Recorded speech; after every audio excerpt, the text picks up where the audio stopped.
मंदिर तालाब के बंधन ला तोड़े, ऊंच नीच भेद भाव आपस में जोड़े।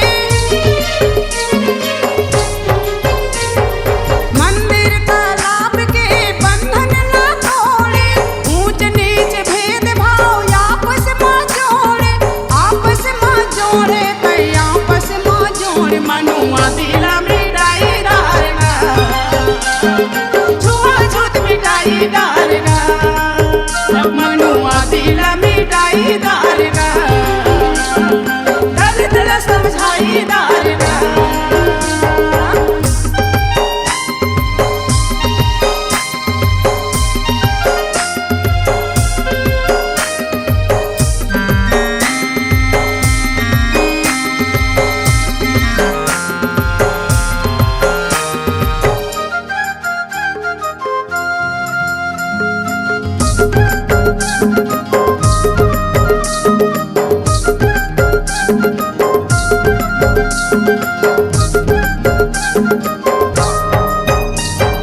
कानून ला पढ़ के तय धारा बनाए, संख्या या धार में हिस्सा दिलाए।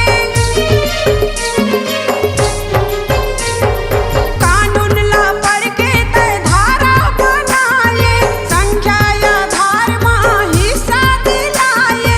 हिस्सा दिलाए बाबा हिस्सा दिलाए, संविधान ला बनाई दारगा, दलित ला समझाई दारगा, संविधान ला बनाई दारगा, दलित ला समझाई दारगा, संविधान ला बनाई दारगा, दलित ला समझाई दारगा।